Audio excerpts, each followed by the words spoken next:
Computer.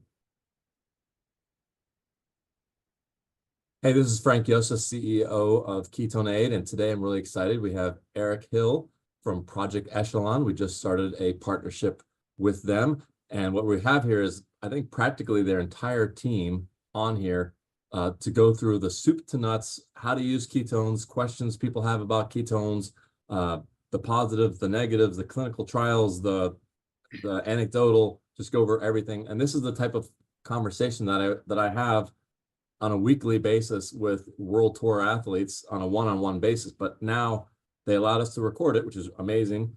So I can basically give this video, say, hey, start watching this video first, and then we can have follow-up conversations so you can take it to another level, because there's always another level. I mean, I could be on here for 5 hours if I covered everything, and I don't want people's heads to explode. So I try to be, as basic as possible. And I think Eric is even starting to see, after he's used it for a couple months, I'm like, now you can use it for this. This is me, like, not trying to confuse you, but then, giving you more angles, different ways to use it that you might not have thought of. So Eric?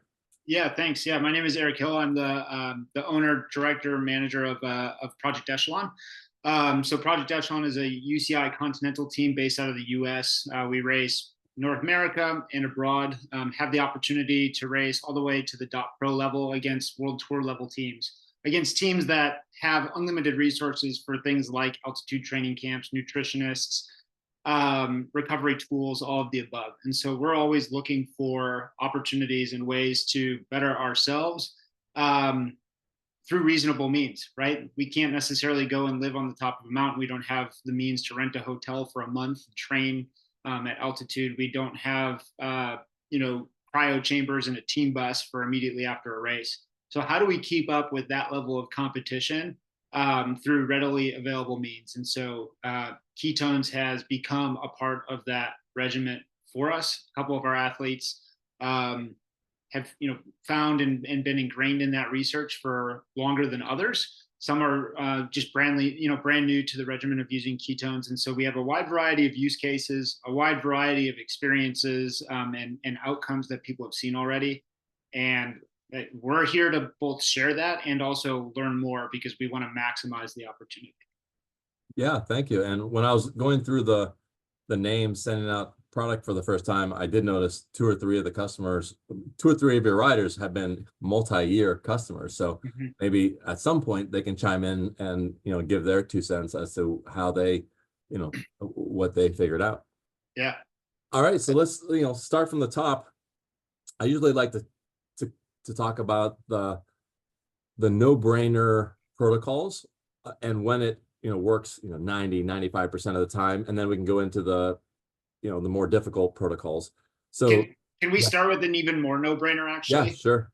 What the hell are ketones? Like, Can you explain on a broad level, right? It's the fourth fuel. We know that it's tapping into an alternative fuel source that your body can readily do, but it's not easy to tap into. What are they? Yeah. On a macro level, and then also as like a molecular level, how do you make them? Where do they come from? Like, what the hell is it? Great. You sometimes I do leap forward a little bit, so thank you very much for letting me go back and start from scratch. So for the most part, the body and the brain and the muscles can run on 2 different fuels, sugar and ketones. But most people don't ever experience ketones because Dr. Beach said there's a McDonald's around every corner. And Dr. Beach is this 40-year scientist. If you want to take a deep dive, this book, Ketones, the Fourth Fuel, he worked on how to replicate this concept of ketones, which I'll get to in a second, how to make it into a pill or into a drink form. Let's see. So what ketones are is there's something called endogenous ketosis. That's when your body makes ketones. And it does so when your glucose has run dry. So think of your body as having a battery of glucose, sugar. And once that goes to 0, then the body says, uh-oh, you better give me more glucose. Otherwise, I'm going to start burning your fat and making my own emergency fuel source. And then, some people with a ketogenic diet or fasting say, nope, we're not going to add more glucose. So you better go after my fat reserves. So then the body will start burning fat through the liver and making ketone bodies, otherwise known as beta hydroxybutyrate. Hypertechnically, there's 3 different types of ketones, but the one that has the most energy, ATP, and the one that's always discussed is beta hydroxybutyrate ketones. So that is what a ketone is. Initially, Dr. Veach's research was more on therapeutic uses. He had no interest in sports, but then it was just the lowest hanging fruit of, oh, wow, the cyclists ride faster. And all the way back to 2015, Team Sky was getting this stuff from basically from the NIH, lab. They were getting ketone bodies, and they were, $5,000 a bottle, super expensive stuff. And, they were using it exclusively for the first few years until it finally came to market. And we were in market, I think 2017 or something like that, where we launched with a Kickstarter campaign. So there's internally endogenous production, and then there's exogenous ketones, where you drink a different one of different types of ketones. The one that we have is, we call it the original ketone ester. We were the first to market, and it is beta hydroxybutyrate, the D form, which we can get into, bound to a molecule called R13-butanediol. And when you consume it, initially it was thought to be cleaved in the gut. And even one paper, old paper, said that, and even a new paper cited that. But then they missed the paper in between that actually found that it actually enters into the bloodstream as an ester. An ester means a bond of 2 ingredients. So in this case, a bond of 2 keto ingredients.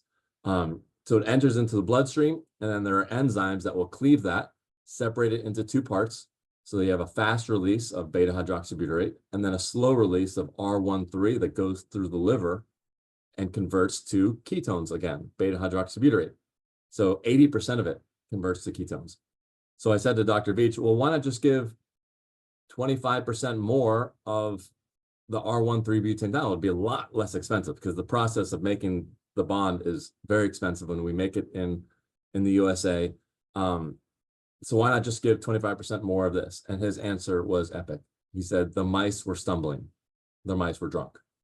So he discarded that molecule 10 years ago as a potential, solution. It'll raise your ketones. So yeah, you can test your blood and actually see that there's ketones in the blood. It'll raise it maybe 60% that of a ketone ester on a gram per gram basis. And some people will just think, oh, if one drink gets you to 1 millimolar and another drink gets you to 1 millimolar, it's the same thing, but it's not. It just happens to be that that's one snapshot that something is happening, but it's just not the end all story. So Dr. Veach discarded that drink, and then I filed a patent on using that as a direct consumption, as an alcohol alternative. And that's what this drink here is: hard ketones with just the R13-butanediol. And we put 17 grams per can for this stuff, but the ketone ester, per serving, we have 2.5 grams of ketone ester. So 2.5 grams and 17, just, drastically different in what it does. I don't like to say that one is 2 or 3 times stronger than the other, because it just does something different. And if it doesn't do the right thing, if it does 0 for what your intended purpose is, 3 times stronger than 0 is still 0. And there are some companies out there that are selling just the R13-butanediol and claiming, oh, wow, look, you get your ketones up, and this will be good for mental sharpness and for sports performance. And it's all BS marketing. They claim that there were, $6 million of government, research implying that it's for this product, but it's not. It was, the $6 million was for the ketone ester, not for this product. So a lot of confusion out there, a lot of misleading stuff. And we even put on the hard ketones, not for sport. And I think a lot of the questions that we're getting are trying to differentiate between those other brands. We'll leave them unnamed, but other brands. Go ahead and name them. I don't care. It's the HVMN. Okay, so HVMN, Ketone right? IQ. They come out. They're very, very well marketed. They have a lot of VC dollars behind them, and it's a cheaper product. So people are asking, we see it using ketone, right? Why ketone? Why Ketonate instead of Ketone IQ? And so explaining this has been something that we've become fairly accustomed to in the last month. It's a tough question. So the Yeah. first misconception is that it's cheaper. It's actually, I would say that it's not cheaper. I think it's more expensive. When something doesn't work or does the wrong thing, it's actually more expensive, right? Sure. So Yep. our serving, what we call one serving, is one capful. That's $1. That's $1 worth, and their bottles are $5 a bottle. Now, most of our entry level people will drink, this. Sorry, that would be $2 worth for a capful. So we have, our $5 version, which is the watered down version, and they have a $5 version. This has 5 grams of the ketone ester, where theirs has 10 grams of the R13. That has been the most comparable of the two, products. And the number 10, yeah, sounds stronger, but it is much weaker in terms of raising your blood ketone levels. But then it does something different. It makes you relax, which is why we have it as an alcohol alternative. So some people might say, oh, well, I take a whiskey before my run and it works great. Okay, great. If you want to take something that isn't, it's essentially an alcohol. So it's not ethanol alcohol, which is what's in beer, vodka, wine, but the R13-butanediol is an alcohol. The word diol means alcohol. Yeah. It's an alcohol. So people are drinking, this alcohol for sports performance and to be sharper. Meanwhile, Tim Ferriss said that he drank, our drink, and he was stumbling. I think he used the word drunk, but he used higher quantities of it. But he was, slurring his words.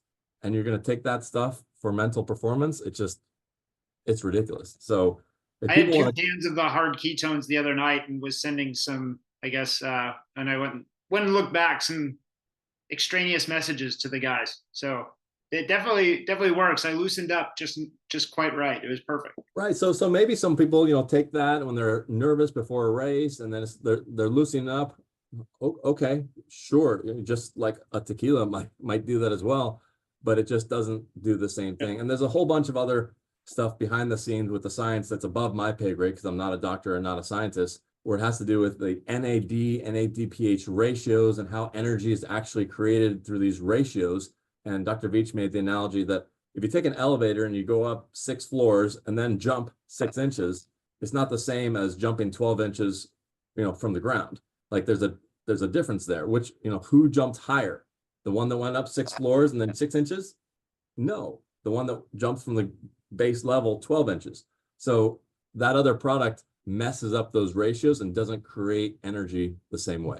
And they just came out with a new updated product where they actually dropped, because it tastes bad, they dropped the amount of their R13-butanediol in half to 5 grams, and then they added caffeine to it.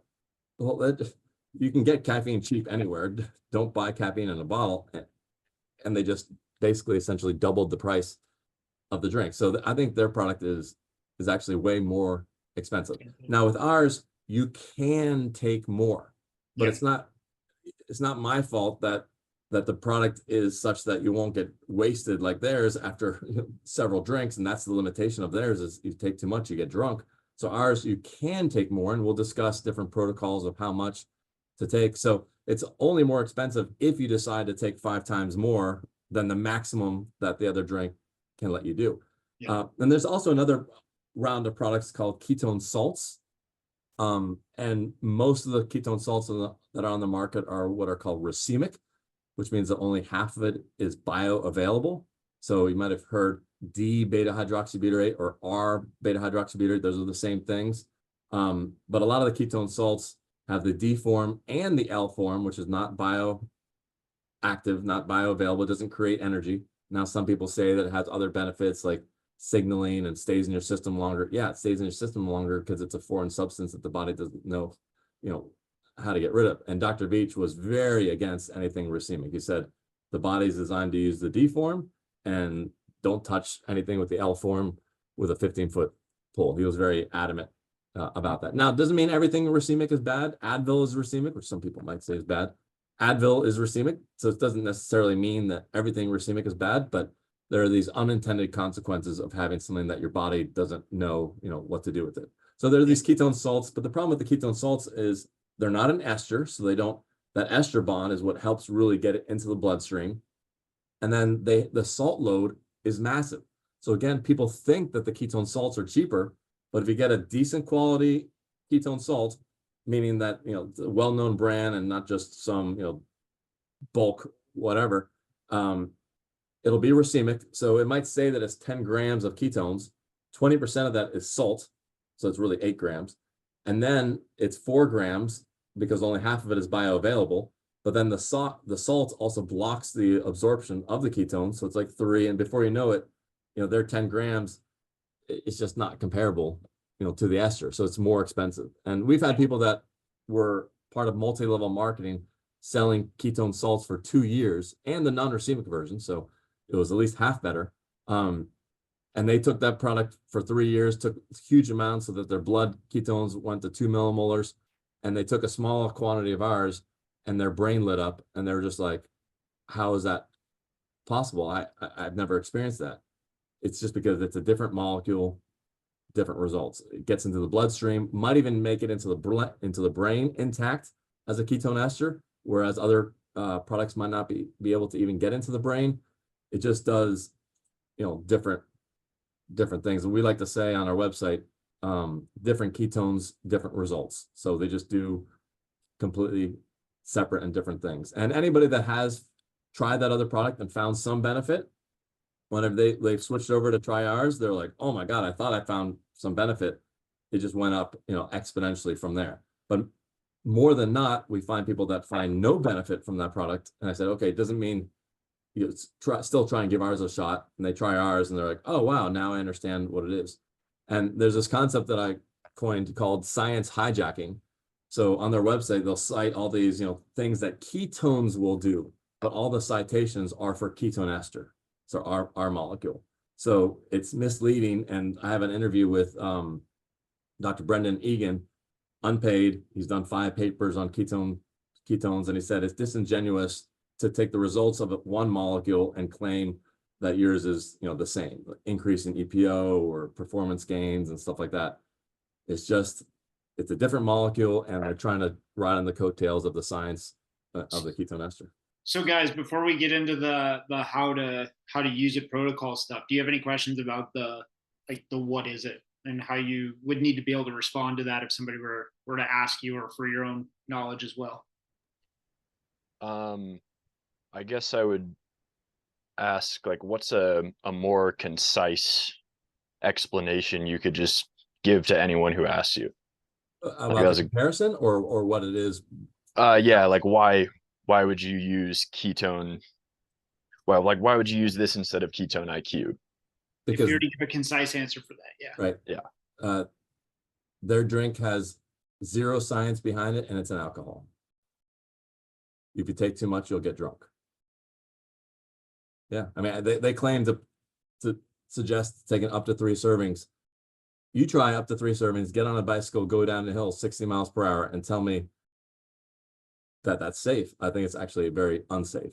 And if you call some third-party sellers of this product and ask them that direct question, should I take 3 of these and right before going downhill on a bike, and they know better. They'll say don't. Yeah. So yeah, it's marketing hype, which is some people call it a fake ketone. You can try that. You say those are fake ketones, not backed by science, just backed by advertising dollars. So there's this clip on it where Lance Armstrong states that 70% of the peloton is using this. When you actually go to the actual interview, it's a question that Lance Armstrong is asking the CEO, and he's actually he's reading the website and the timeline where HVMN used to have a ketone ester. They used to have the same molecule. That's where they got the $6 million of not DARPA, but $6 million of government funding was for the ketone ester. So Lance was reading the thing, and it said 2018, 19, 70% of the peloton is using, the first version was called HVMN ketone. And they cropped the video and turn it into a statement, and they crop out the CEO's answer, which was, oh, we can't disclose. Yeah, no one was using it at that time. Now they did eventually somehow trick Jumbo into using it. Now they coincidentally have had the most crashes in the last 6 months, than they have for a long period of time. But I think they basically got tricked, because you can look at the science and look at their pitch saying, oh, the ketones on the ketone ester is too high and it goes down too fast. It's too much of a peak, which is a ridiculous thing, because that any scientist that looks at that would be like, well, this is exponentially, not exponentially, but significantly better chart. Ketones going up and coming down high quickly is not a problem, because ketones don't do anything in the blood. It's when it leaves the blood that it starts to work.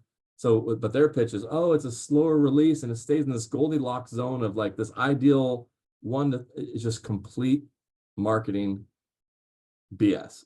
So yeah, that reference to it being in 70% of the peloton is just completely wrong. I hadn't heard of one rider in the World Tour using it. I had heard of some Continental riders using it, but nobody in the World Tour using that stuff. And then they were able to land Jumbo Visma with or I think they changed the name to Visma, Lisa Bike, yeah, by paying a huge sum of money. I don't know if they're actually drinking it or not. I haven't seen any videos. I've seen videos of my company, and there's another company I can tell you right now, T Delta S, that has a real ketone ester. So those are the only two companies that have the real ketone ester. And, you know, so I've seen immediately after the riders taking their product from Alpacin, because they just signed with them. And then with us, you see Remco coming across the line, and the first thing that he's given is ketone ester. And actually just got a video from Mark Cavendish, who made the cutoff by 2 minutes in this mountain stage of the Tour de France, and he's freaking out, looking at left and right, because he sat down because he's super tired. And you hear people say, "Where are the ketones? Where are the ketones?" And they're like, "Oh, I don't know where they are. They're lost." And then Mark's like, "What about that over there?" And it's like behind someone's foot, and he grabs it and he just chugs it. And I spoke to another rider on a different team who saw that video, and he said that he was laughing because that's exactly how he feels immediately when he crosses the line. He's like, you know, where are the ketones? Where are the ketones? Yeah. So those people aren't paid, and that's not scripted. Like they use it because it works. The team is not required to use it. But at least for Quick Step, every single rider on the Tour de France team uses them. I think last year there might have been one rider that didn't use them, and they looked at some data. I don't know if that's going to be published, some data, and the data was significantly different for that outlier that had not taken them. So Frank, you and I started working together at the end of June, and like this all kind of came to, you know, fruition after like starting to look at, okay, our next big block of racing is in Europe here in a week, right? And we have the longest stage race this team has ever competed in, with the 11 days of the Volta Portugal, and then some major racing in France with the GP Parenchi and Kreispreis Elite stage races. And so, as you said, some of these guys have been using product for a long time. Most of these guys have been using product for a month. And I would say everyone is kind of in that boat of like, this is something that is just an immediate part of my routine at the end of a ride now. Yep. So do you want to get into, let's talking about like, how are we using it? You know, how are the guys today using it? And then how can they improve on that?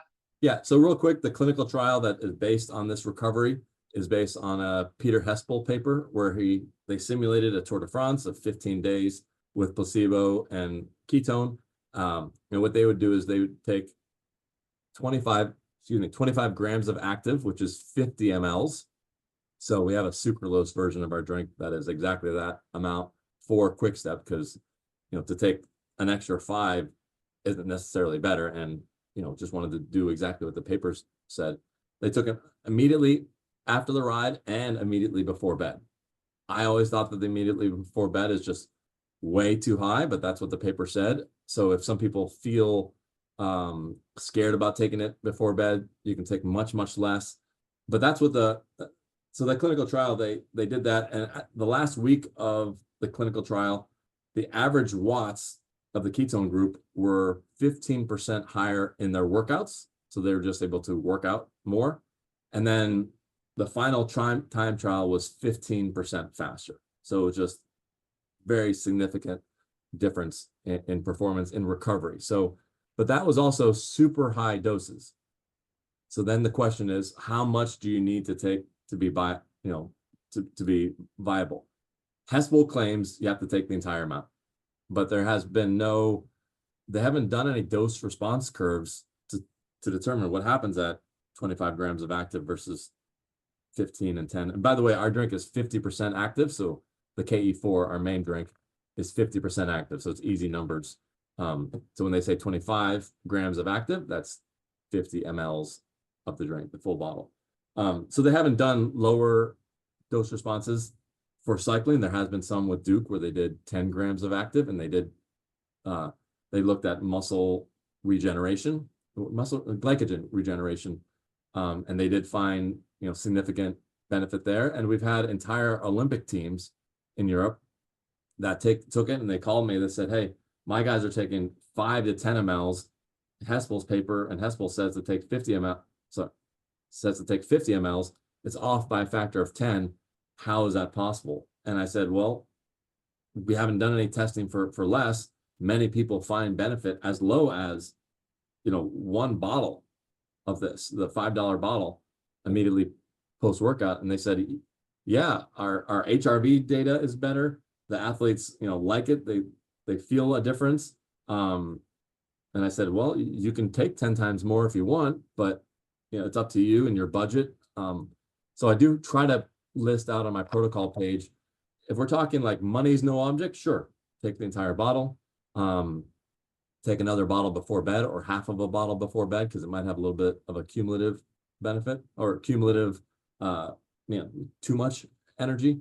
So yeah, many people take much, much less, but the no-brainer professional money's no object protocol, what the pros do, they take an entire bottle immediately after the ride, and then an entire bottle before bed.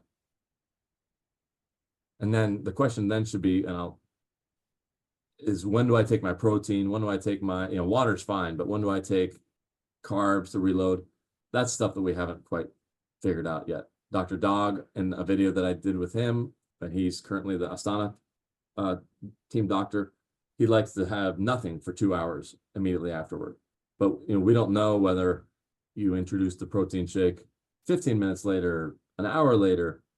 I'm a little bit biased. I think any other food that comes in tends to kind of block or compete with the ketones. So I think that should be at least 45 minutes, if not, an hour and a half, to really let it get into the system, because the blood peaks at 45 minutes, but then it leaves the blood and it really starts to work. So we're talking about like 1 hour that's just starting to work, pounding a protein shake at 30 minutes. We just don't know yet. I mean, each one of these questions is a multi-year clinical trial to figure out this, one tiny question. So, we don't know just yet. And then there's protein via calories, and then there's proteins that you can kind of get in like pill form, where it's not really, food. So I don't know, that'd be something that, you guys would have to play with. Well, and you just came from the tour. And I know, like, I saw photos of you on the team buses and whatever. That was outstanding. Were those athletes, taking ketones and then immediately getting traditionally, a bowl of white rice as soon as they walked on the bus? Yeah, I don't know. It's a good question. I don't know. I just know that they chugged the ester right away. I have seen, Remco have, a red bottle, which might be some sort of glucose-based sugar that he's replenishing with. I think it's cranberry juice. Yeah. Either that or potentially beet juice, but one of those two. Yeah. So I don't know. Or tart cherry. Thanks, Zach, for clarifying that. Yeah, I knew it was one of those. Yeah. So I don't know exactly. So different approaches. Haven't quite mastered that yet. So do we want to open it up to these guys, let them talk about their use cases and see what questions they have?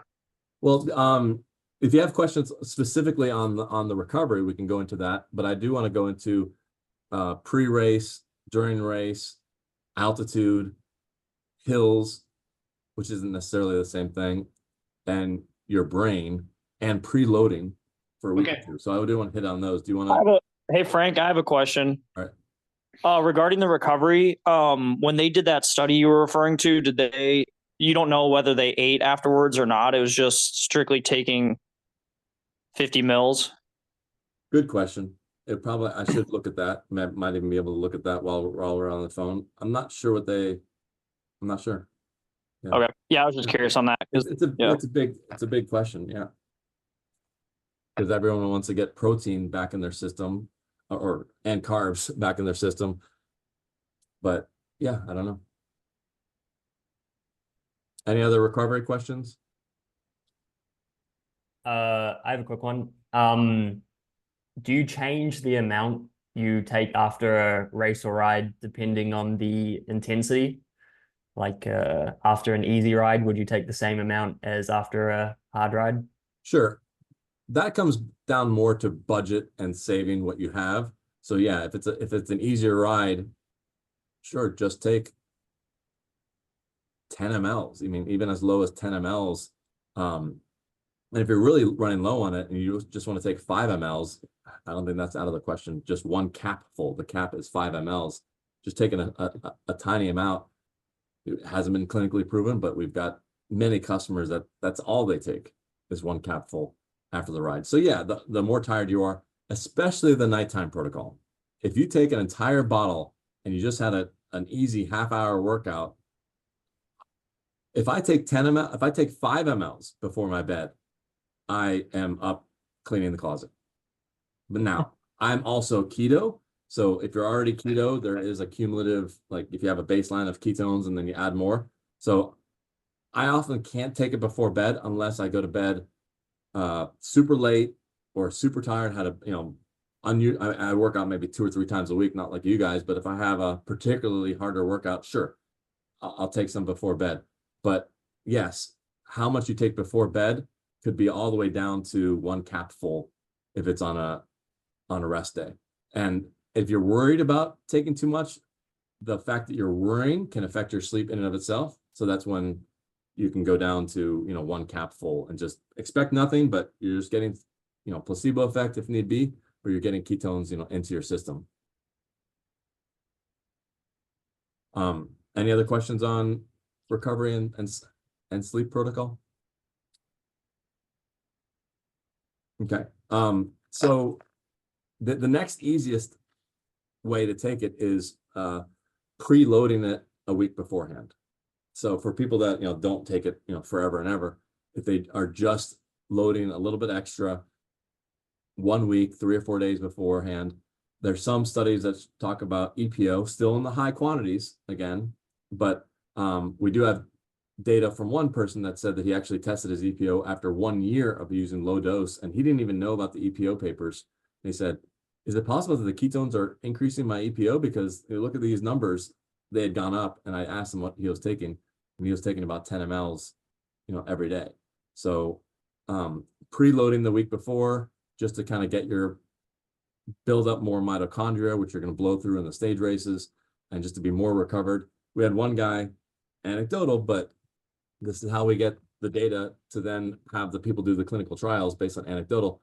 He was doing, several days with the ketones, loved it in his workout. Game day, he added a power bar and an apple, which we'll talk about, game day protocols. And he said, and he took the ketones. He said, I felt flat. It just was hard. It was just, it wasn't good. I said, why'd you add the apple and power bar? The protocol and the workout was all fasted. He goes, well, I can't run a marathon without food. I'm like, well, can you? Like, we don't know that. The Kenyans do it. So then for the next few weeks, he took the ketones only during the workout and then not on game day. And he said he had an 18-month PR. He was light on his feet. He was hanging with the Kenyans. He's like a 210, 215 miler. And he said it was just easy. And he's like, well, the ketones still in my system. I'm like, no, you're just exponentially more recovered and just fresh. And just instead of, people taper off for a big event, it was like tapering off. And he was, he had that benefit. I used that protocol for another guy who was trying to break a 3-hour marathon 25 years in a row. I ran track with him. He runs a shoe store, and he didn't really believe about the ketones, even though, I know him. He just didn't really believe until he was 25 years and he was unable to break his 3-hour marathon streak. So then he actually had a need for it. I sat down with him for 2 weeks. I said, hey, we're not going to do this on game day. We're just going to preload and change your protocol. And the protocol was, no alcohol and no high glycemic foods that spike your blood sugar, and do your workouts fasted with a smaller amount of the ketone ester. And on game day, go back to your regular protocol that you've been trying for 25 years. And he said, Frank, I got 7 minutes faster. So I broke my 3-hour time. It felt easy, light on my feet. The first food station was for some reason down. So it was an extra 4 hours until I got food. And I was like, hey, I've trained my body to do fasted workouts. This is easy. And so, those are the preloading benefits.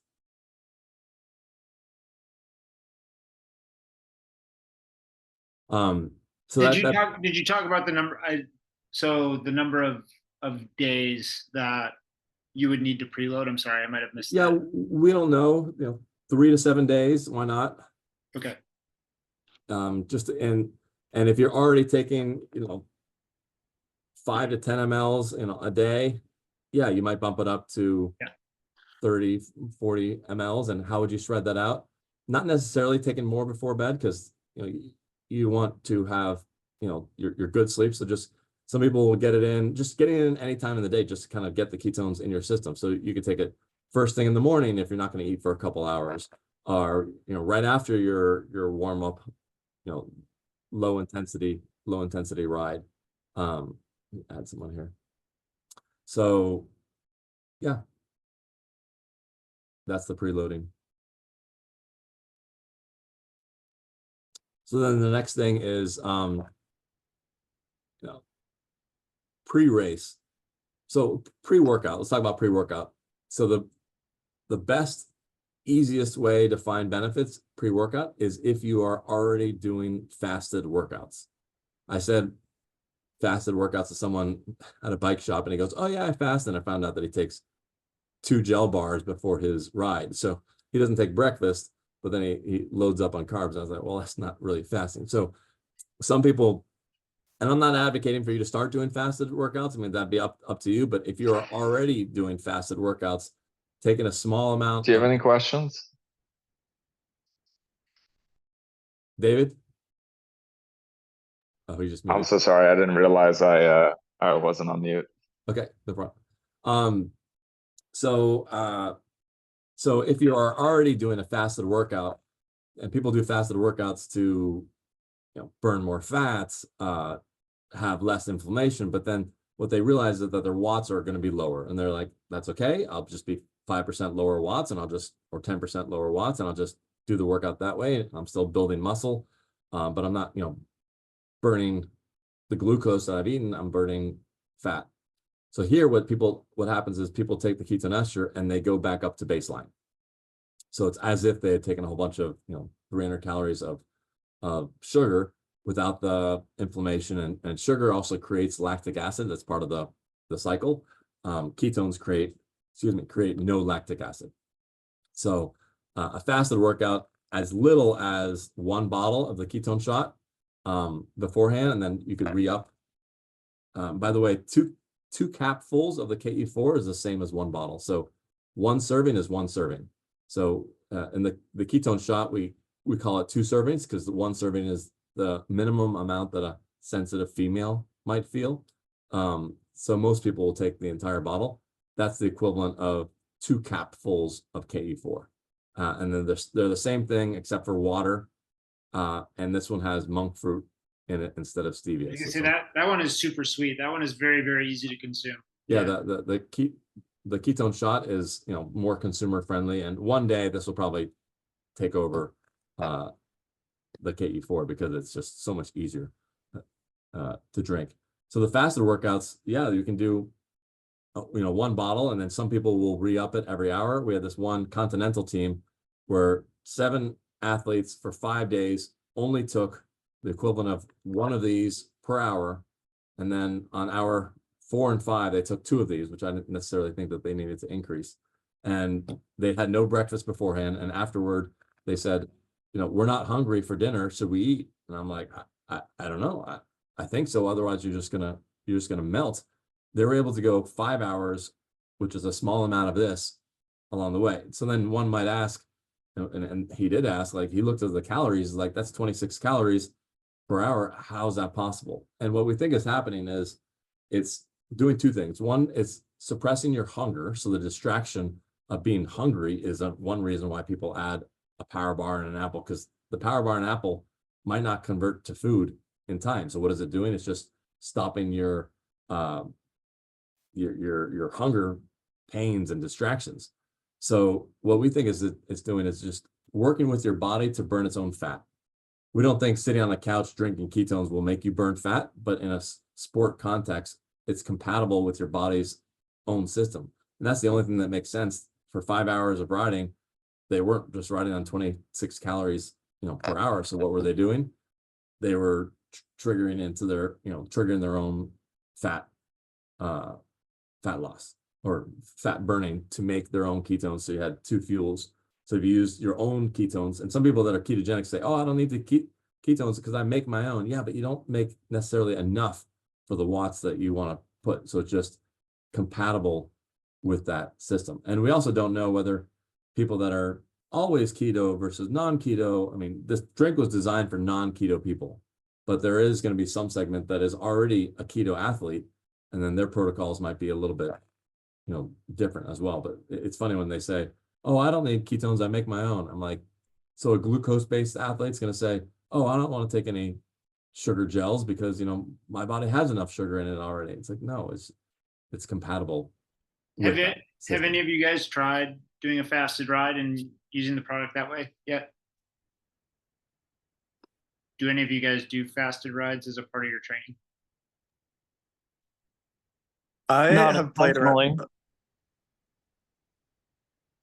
Sorry, I have played around with taking 3 or 4 capfuls of just some normal ester, and then being fasted and riding up to endurance pace. And my experience is, and I've tried doing that same workout with ketones and without ketones, and my experience is pretty similar to what Frank is saying, is that what feels pretty sluggish and not nice when I'm just normally fasted feels quite normal with the ketones. Yeah, so the ketones is an emergency fuel. It brings you back to baseline. So the more of a deficit you're at, the more that it improves you. And that goes with other things like your brain. The worse your brain is, the more it brings you back to normal. But it's not really a stimulant. I mean, maybe if you take a boatload and you're doing some video games, maybe it'll be, take you above baseline. But for the most part, the bigger the deficit, the more it does. So you're in a deficit when you're doing those fasted workouts, just brings you back. So we had one guy, Greg Henderson, 5-time Tour de France rider, and he tells us the epic story 7 years ago about how a Team Sky dropped a bottle on the side of the road. He's like, they're like freaking out. Oh my God, we dropped a bottle. He's just like, go get another bottle. They're like, $3 Gatorade. And he then found out on the team bus that they were taking ketone esters and they were $5,000. And he goes, oh, I understand. The first time that he took the ester, he actually did a dual fuel protocol. He took a high dose, and he was blown away that his watts were 10% higher than he normally would do. We didn't talk about the 10% in the video because I didn't want people's expectations, because it's just different for everyone in different scenarios. We then figured out a couple of years later that the test that he did was at altitude. So normally, let's say he's 300 watts. I don't know what watts he is, but let's just say normally he's 300 watts. When he goes to altitude, he goes to 270. Well, when he took the ester, he was basing his performance on that 270, but he just went back to 300. He just went back to his non-altitude numbers. So that's how, ketones help, is when there's a bigger deficit. So we have, so pre-workout fasted, does it work with glucose? It's very sexy, these concepts of glycogen sparing. If you drink the ketone ester, it'll, burn some ketones and then spare your glycogen. So then you have more glycogen. I don't know. Some papers have said that it is glycogen sparing. Some papers have said it's not. I'm not necessarily a fan of the dual fuel, but if you get something to work, then great. But I think that the glucose stops any of that endogenous cumulative effect. So you have the endogenous production, and then on top of that, you've got, you know, the ketones that you took. If you take sugar with that, it's going to stop the baseline production. But depends on how many watts you're doing per hour and whether you've burned up more than the glucose that's there. You know, there's many variables, but you should try it with the dual fuel or sugar and ketones. Some people do a 3-to-1 ratio, 3 parts glucose, 1 part ketones. If you like it, you know, great. Dr. Dog says that everyone should write their own manual when it comes to ketones because everyone is just so, you know, so different. But some people, the negatives that they found during the race is, well, for one, I think that they've taken too much. So some of the professionals, they said, oh, I used to take it in the ride, but then, you know, I stopped. I said, were you taking a full bottle? And let me guess, you felt flat. They said, how did you know that? Let me add this person. So what happens is it'll lower blood sugar and can actually impair performance, especially if you're about to, you know, do an attack or something where you need to tap into the glucose. It's not there, or that final sprint where you need to get to that 100%. They're finding that they're only getting to 97, 98%. Well, it can do that. So a few things: you would take much less, you'd time it differently, or you'd even start your finish differently. So everyone knows, I don't know if it's 50 meters or there's like a certain meters where if you go 100%, you can only go so far. And people that kick too early, you know, they get caught at the line. You know, something you would play with ketones is, okay, maybe I kicked 20 yards early where people are laughing. You know, I'm not at that 100%, but I'm at that 99, as long as I can, you know, get to the finish line. And I have gotten texts from Dr. Dog saying, oh, look, people were laughing at this guy for starting too early, but, you know, he just was able to maintain that 98 and, you know, they weren't able to catch him. So during workout, people are sometimes taking too much. So altitude, like I mentioned with Greg Henderson, it's as if, and I'm trying to get the exact information from Duke, but roughly, let's say you're at 6,000, it's as if you're at 4,000. So if you're at 4,000, it's as if you were at 2,000. So it helps with just the oxygen and the heart consumption, just the way that it uses fuel with altitude. It helps there. I think anecdotally, I don't know, Zach, if you're able to talk right now, but so Zach was a part of the crew that came and did Tour of America's Dairyland. So it was 11 days here in Wisconsin, and he actually got sick during that period as well, and didn't race a couple of the days because of that. And then I think he was even on the East Coast prior to coming here. So there was multiple days, and he lives in Boulder, Colorado.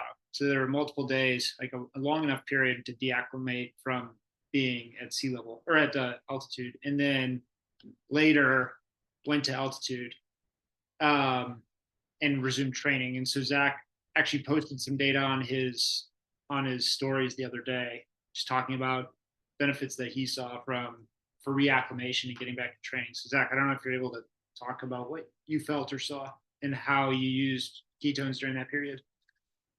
Yeah, if anything, I'm just verification that what the data says is accurate. So yeah, I'd live at altitude. I had obviously the training interruptions due to sickness, and had been not acclimatizing to altitude. So I came back to altitude, started the ketone protocol, basically without any loading, and was able to train at a level that was surprising even to me. So it's been almost 25 hour weeks using the ketones pretty much every day.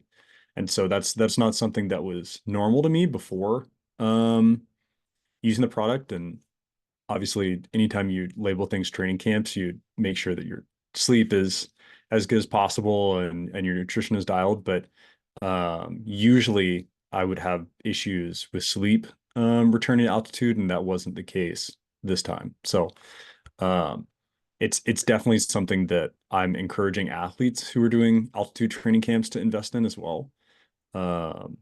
Because Zach, I didn't ask your permission to share this, so forgive me, but you've also struggled with long COVID for almost a year and really struggled with riding at altitude and sustained power for 6 months prior to now. And so I think it's a combination of things, finally your body getting back to things, you're getting to a regular training regimen again, like X, Y, and Z, but this is the only thing that's really changed.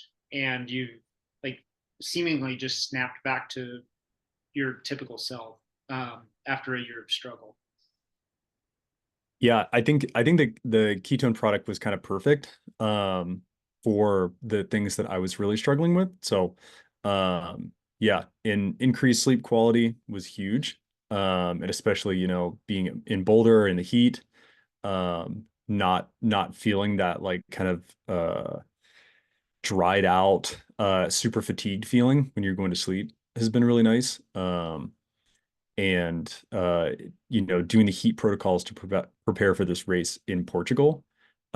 Usually I've had issues with kind of like an anemia feeling. Basically just sweat rate is so high.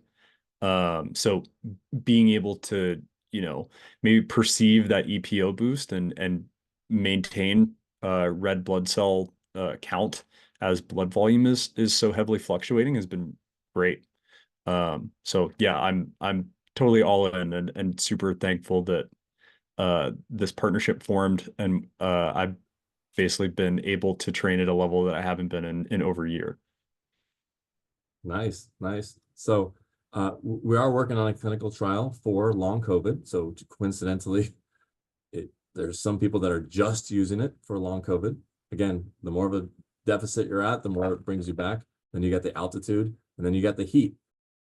This one scientist tells me that there's no justification for the ketones helping in heat, but then I've gotten reports on people at, on desert, 110, 120 degree heat, saying that it has helped them in the extremes of the heat. So, heat and actually cold as well. So both sides, the more of a deficit, it's this emergency fuel. That's what it is. It's the emergency fuel for any time things aren't normal and right. It tends to help. And So Tyler posted the other day. I mean, his post said, "My secret to I think it was preparing in 100 is 114 degrees when he did the post, and he was out in the middle of the desert in Tucson. So clearly helping him to train in the hottest parts of the day and do heat acclimation and train at a high level." Yeah. So then the big question is if your friends are asking, okay, well, I want to do that too. We don't know the bare minimum amount that works. So you might be taking higher doses and then it might become not affordable for the general public, but we have some people that are taking lower amounts. So you just have to try different amounts and see what, works and what's the best bang for your buck. So hills is something where I know it's more for running than for cyclists because you'll just change your cadence. But if you're right between two different gears, you might want to pick, if you're using ketones, might want to pick the gear that uses more mitochondria. So like the slower as opposed to the faster pedaling. So ketones will build mitochondria, and you need more of that in your slow twitch muscles going up hills. So some people will strategically pound some ketone ester, like half of a bottle on the higher side of the KE4, 2 minutes before a hill starts. So you have double benefit. If that hill has altitude on it, you've got that benefit, but then just the slow twitch muscle benefit as well. Let's see what else. So some people use it during the ride just for their brain. So I was asking Anthony Kunkel, who's a 50 miler, US champion. I said, if you only had one chance to give it to someone, how would you give it to them? And he said, I'd have them go for a long run, whether long is for them is 2 miles or 20 miles or 200 miles. It doesn't matter. Whatever's long for them, the moment that their brain starts to go and starts questioning, why am I doing this? Then he chugs, a full bottle of the ketone shot, the diluted one. And he's like, that's when it brings your brain back to baseline. And so some people could just strategically be using it for, hey, my brain is starting to fail. And part of the reason your brain fails, one theory is that the glucose just isn't making it to the brain. So even if you take more glucose, it's just blocking, it's going to the rest of your body. The rest of your body is demanding it. And it's just stopping.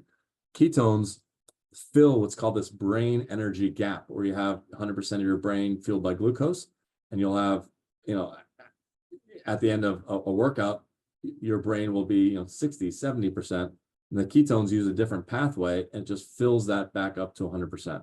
So there was one clinical trial where they tested with and without ketones. Well, it was sugar versus sugar and ketones. So we'll talk about the clinical trials. I don't like many of them because they do dual fuel on most of them. But the number of wrong answers with the sugar group just went up like this in the chart, because they were doing 50-meter shuttles sprints, like simulating soccer. And then the ketone group, I initially thought just ramped up and got more wrong answers, but no, it turned out that it was just flatlined. They had the same wrong answers at the beginning. So their brain was just as sharp at the end of the workout as the beginning of the workout. And a new paper actually just came out last week with women, where they found, they didn't find a performance gain, but they found 14% improved scores in their, the cognition tests that they did, afterward, double placebo cross, clinical trial, not paid for by us. They paid for the product. So it's, impartial. So some people will use it just for their brain. But yeah, during the races is a mixed bag. You got to try different things. Do it an hour apart from any food or sugar? Do you do it at the same time as sugar? We just don't know. And there's one theory of how ketones might, I don't talk about this too much, but this is kind of the advanced stuff, that ketones might actually increase your ability to take more glucose sugar per hour. And there was this one, I think it was a 100-mile Western 50 or 50-mile or 100-mile running race, where the guy did a podcast and he talked about how he was able to take huge amount of sugar. It was like 150, 180 grams per hour. And then, the host was, shocked. And then at the end, he mentioned that he drank the equivalent of 3 bottles of KE4 during the race. And he kind of downplayed it and didn't, oh yeah, they're really expensive. And then I had the host said, hey host, go ask him after the fact whether he was able to take that high dose of glucose before he was able to take the ketone ester. And we never got an answer from him, so we don't know. So there might be this scenario where taking ketone ester will allow you to increase your threshold of how much glucose you can take, whether that's because the ketones stop the blood glucose from going too high, whether it's a GI thing of just shuttling the glucose into your system faster. We don't know. So maybe when people are taking it with glucose, maybe the benefit isn't necessarily the ketones itself. Maybe the ketones are just kind of getting the glucose where it needs to be. We don't know. But some people, yeah, when they take an entire bottle at the wrong timing and you feel flat, that means you've taken too much. You can also take some at the morning of the ride, even if it's like 3 or 4 hours later that you're riding. It can't hurt to get more ketones in your system, 5, 10, 15 mLs, just a small amount. Just even if, if don't wake up differently and don't change your breakfast that you would normally do. You can still take the ketones half an hour before breakfast. We don't know whether the breakfast is going to stop the benefit, but at least you're getting some ketones, in your system on the day of. It's just another like recovery benefit.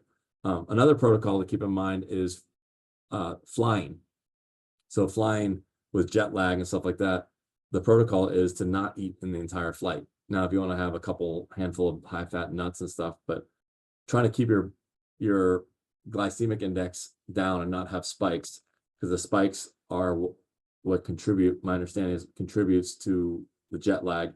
And just not eating in the entire flight and taking small amounts every 1 to 3 hour, 1 capsule, and just not being hungry, and just go through the entire flight. And when you arrive, maybe taking 10 mLs of the KE4, people have said that they've been able to go, from Dubai, in the US to Dubai, and take it during their flight without eating and just having much better, jet lag.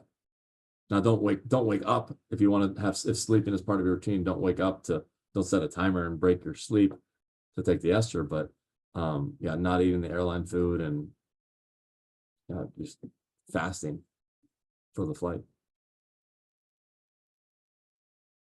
should we roll into some general questions? Just Yeah. open questions that guys have. Oh, caffeine. Go ahead. Caffeine is an important Okay, thing. yep. So ketones will drastically multiply caffeine, maybe 2 to 3x. And some people think that that's a good thing, but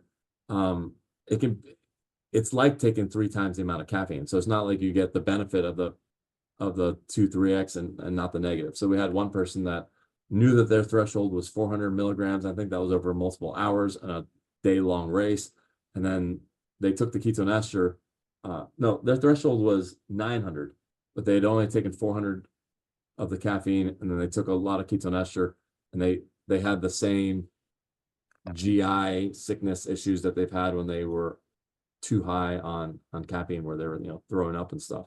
So you have to watch out for ketones and caffeine. Now, some people will use ketones instead of caffeine towards the end of the race, but you can use them both. Just keep in mind that you might want to drop your caffeine, lower if you're going to be doing both of them. Yeah, that's it for the caffeine. I actually want to transition us into the guys asking open questions, but I have a question kind of related to that. So I have been, instead of taking Red Bull or caffeine gum is something that frequently used for racing and such, I've been starting to use the snake water. And it was in I forget what the formula is, but it was the smaller bottle, the brown. Yeah. And have been, as far as cognitive awareness, have felt that is actually equally as effective. And then my ability to unwind afterwards and still get back to sleep at a normal, time and things like that has been pretty drastic. I work out pretty late in the evening just because of my family routine. And so trying to take caffeine and then do a workout and then sleep is just not good. So snake water, I've been replacing that, been able to sleep normally. Is there still a benefit of getting, ketosis as well from that? Can you explain that product a little bit? Yeah, sure. So this is our, fun tongue-in-cheek product that we call, snake water, cure losing. We try to go after the Monsters and the Red Bulls. And how do you do it when they're making all these claims that these drinks do X, Y, and Z? Well, by using humor and lying. So we say it makes you run 2 times faster and swim uphill and stuff like that. But what it really is, and some consumers don't really care about ingredients. They just care about, how do they feel and don't really want to know the science. But this is 4 servings. We're actually going to change it to a white label and make it 2 servings. So it cuts the price in half and is more, user friendly. So this is the equivalent of 2 of the ketone shot bottles.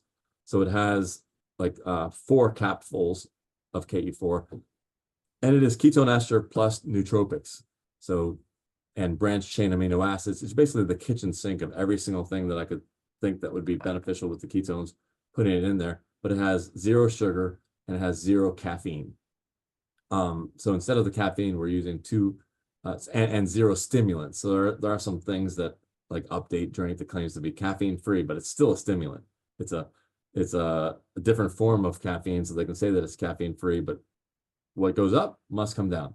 These don't have stimulants in them, but they do have 2 ingredients called dynamine and T-cream that give a caffeine-like effect without the rise and the subsequent crash. So it's not this blocking of being tired, but actual nootropic to make your brain, feel sharper, but you don't have this come down on it. So that's what the snake water is. It also has a slow carbohydrate in there. And the idea there is there's a product called UCAN, which is some people might use it, but their servings are 30 grams per serving. This will have only 3 grams of the isomaltulose, which is a similar slow carbohydrate. And the idea there is if you take too much ketones, it'll drop your blood sugar too much. But having just a little bit of this slow carbohydrate is to kind of give you a little bit of a baseline so you don't go down. Not scientifically proven. This is all anecdotal, putting everything in. All the science research wants to only isolate 1 ingredient at a time. They don't like 20 things. So that's what the snake water is. Tastes much better. It can also be slow released into a water bottle very easily. So if you wanted it toward the end of one of your races, you could have that water bottle be either half or a full one of these. Yeah, that product is fun, but usually people have to kind of go through the product line of starting with the ketone shot, and then, or starting with the KE4 and then not liking the taste, moving to the ketone shot, which is the same thing. And then once they find benefit, they're like, well, what other products do they have? And then they play with the snake water. The 12-ounce can, I wouldn't necessarily recommend that for sport. That one's more for when people would grab a Red Bull in the middle of their workday type thing. So there's, this concentrate has like 4 times the amount that's in the can. Now, some people, they say, hey, I drink a 12-ounce Red Bull beforehand. Okay, then you can, take that. It's got carbonation in it. But the snake water is a fun product. And some people, they move to the snake water and don't come back. They really love it. But I wouldn't take the snake water before bed, though, as far as protocols. Yeah, not before bed, but before my workout and then leading into bed. So yeah, awesome. Thank you. Yeah, no, I really, like I said, I really enjoy that product. So what have people seen? What have you seen any HRV data? That's one thing to look at, whether you're taking it before bed or even taking it after your workout. People are noticing the HRV data. Greg Henderson, the guy that did the altitude stuff, he said that he was more impressed by his HRV data, saying that he had taken the day off, the day that he had the hard workout with the ketones. It was as if he had taken the day off. It's what his HRV data said. He was more impressed by that than his 10% increase in watts. So have any of you guys seen any of that with Oura Ring tracking data? Okay. Any other general questions, or, mixing it with sugar, with food, skipping food? I think food's overrated. Food doesn't have enough time to actually convert into energy. So what are you really doing? You're just satisfying, boredom and hunger. But, I'm not the one on a bike for 5 hours. I've done that once, but, and I didn't eat much the entire ride. Now's your chance, guys. So open forum, go ahead and ask questions you have, make statements you have, even if they're wrong ones. Frank will correct you. But hey, Gord here. Hey, this is Gord. I'm one of the directors. Just real quick for me, is this a product I should have in the team car to be able to give to the guys during the race? And if so, when? Or is this more of like a pre and post thing? So what product should I have in the car, and when should I give it to the guys if they're coming to the car for said product? Thanks. Probably not yet. Not until until the individual rider has found something that they like in a workout. But that would be up to Eric, I think, whether you think they should, for the upcoming race, do some.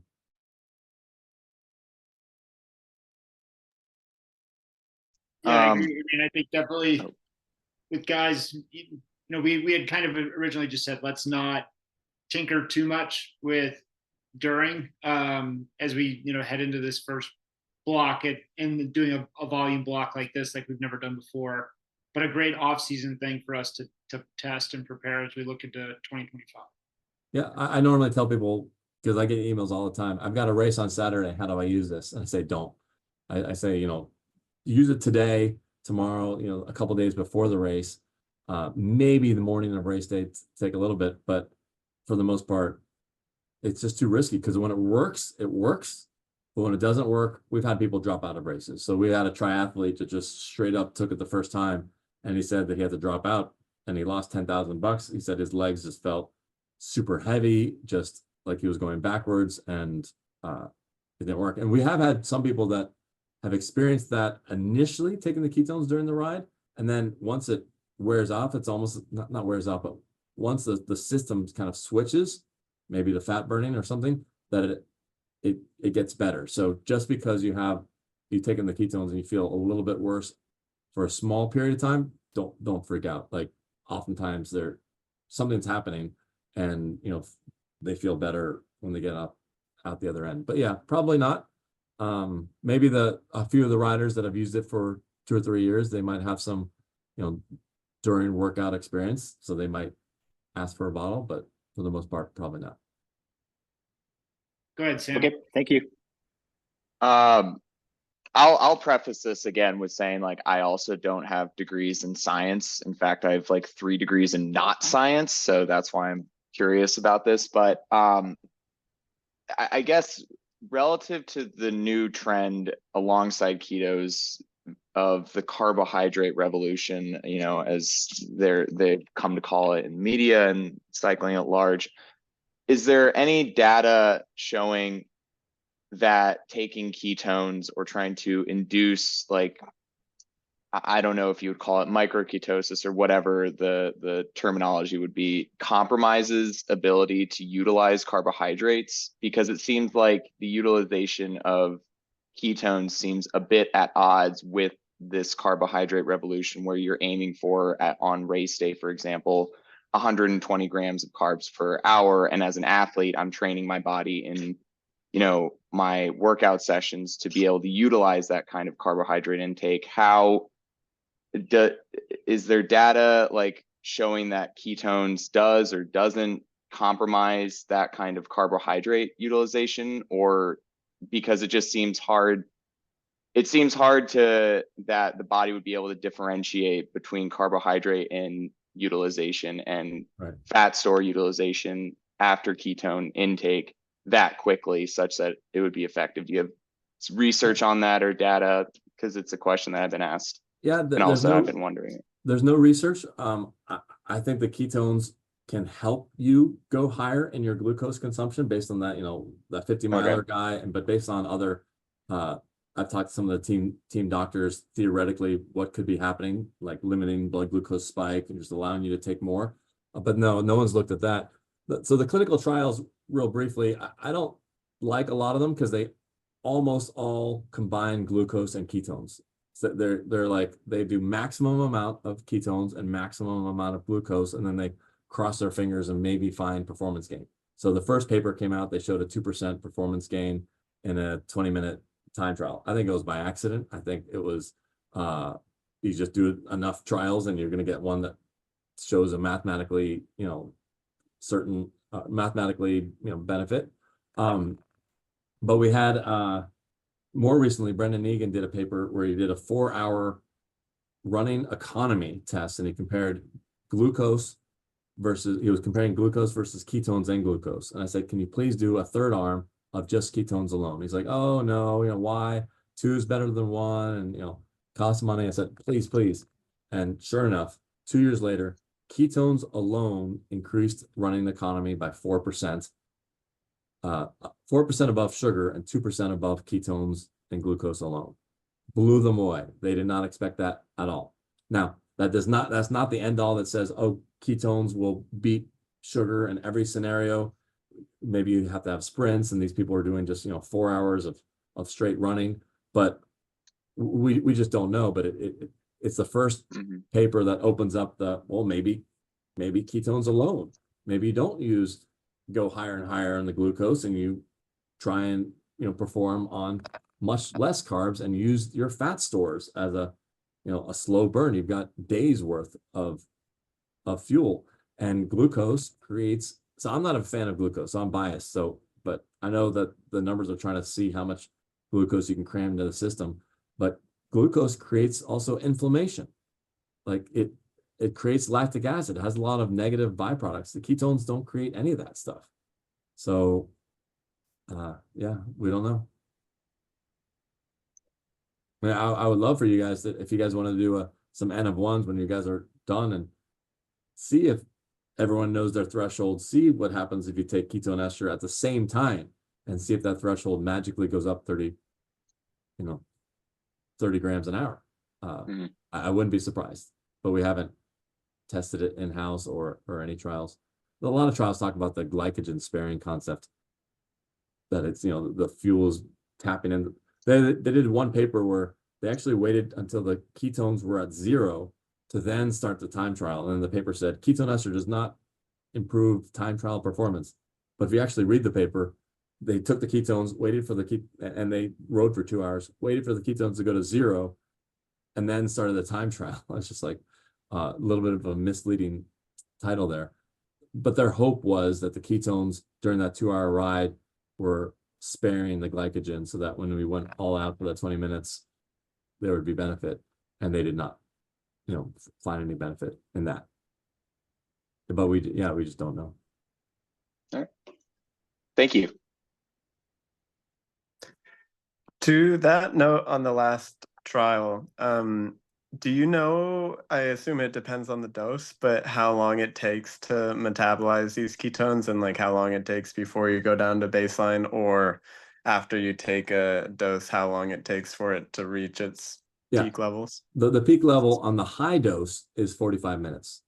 So, and the blood is high, but then the theory is that once it starts going down, that means the ketones are actually leaving your blood and going to where they need, where they need to go.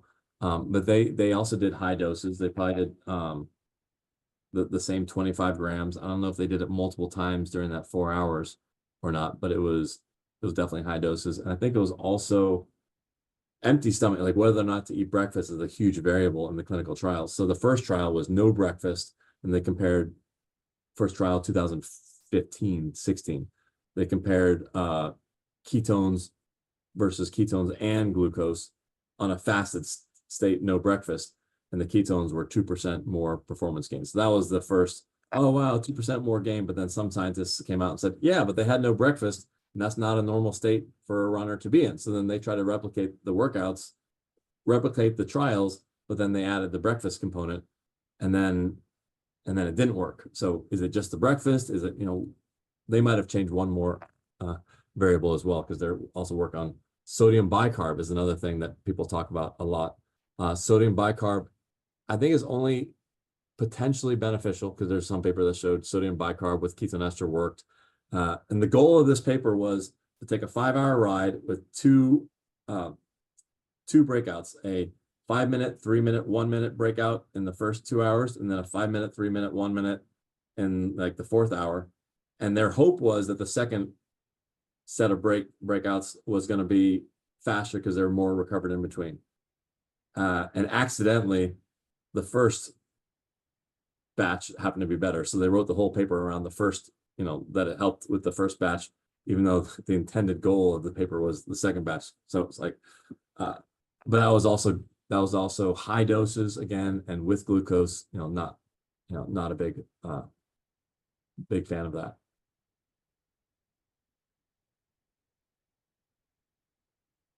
So if it was on your recommendation after like a stage race, you would have half a bottle or a bottle of the ketones and then wait 45 minutes before a protein shake or a rice and stuff Afterward? like that? Yeah. So you smash a bottle and then wait 45 minutes before taking anything out? 45 minutes to, an hour and a half. Yeah. Just, letting it get into your system. And I think you will also mentally, has anyone taken it after a hard workout, a large quantity, or after a stage race, and just mentally just brings your brain back? Like you're just in this zombie world, if nothing else, it just goes, a lot of it goes straight to your brain. Yeah.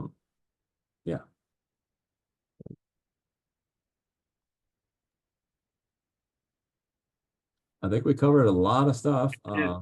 Yeah. But I think you give us a lot of things to think about, and to try it in this off season in preparation for next season as well. And it's fun to be a part of something that we know has so much potential, but that there's so much unknowns around. It's a lot like aerodynamic equipment, right? Like it doesn't work the same for everybody. The same position isn't faster for everybody. The same combination of equipment isn't faster or better for everybody. So it's fun to be able to tinker and figure out, hey, this is what's best for me and how I perform best as an athlete. And so kind of having that permission to do that, and then to be able to work with you and report, what we're finding is exciting. Yeah, maybe we can do some NM1s with this like higher glucose consumption concept, and also fasted workouts.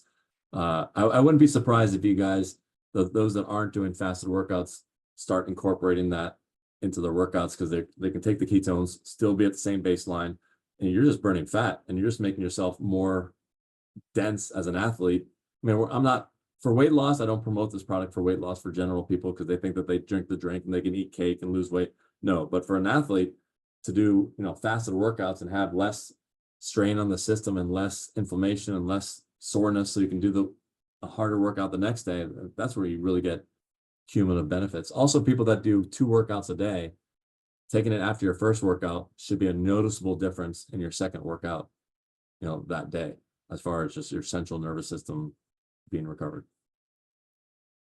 So to that point, if I were to do a fasted ride on ketones, would it give me the same? I would like feel just as energized during a fasted ride as I would on carbohydrates, and also recover the same and be ready for a harder ride the next day. You'd recover much more than the glucose ride. You recover as if you did a fasted ride with lower watts.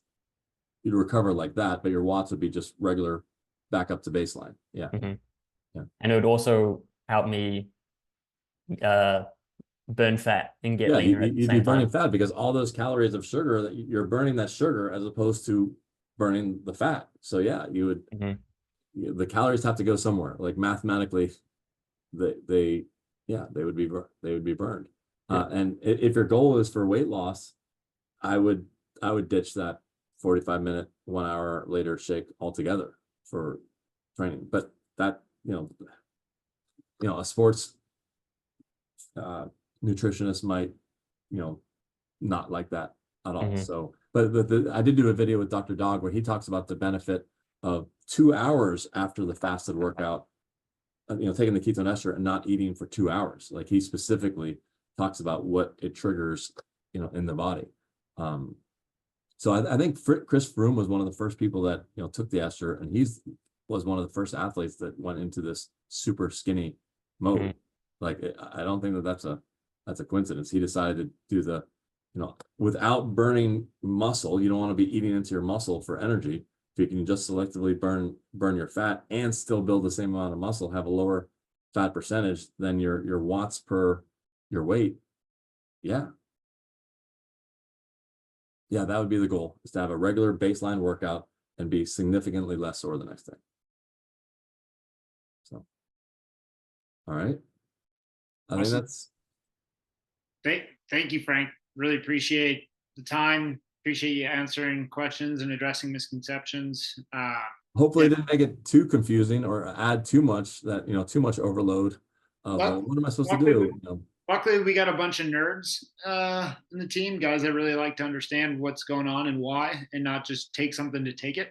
Yeah. And so this was really helpful to, I think, answer those questions and allow us to be, advocates for what we're doing, together as well. So. All right. Thank you very much. And I'm available. WhatsApp. You can, either group chat with actually, if you wanted to even make a team group chat on WhatsApp, so that if one person had a question, everyone sees it, we could set that up as well. Or people can WhatsApp me, directly one-on-one, whichever way you prefer. Awesome. Thanks, Frank. All right. Let's hold on one quick second.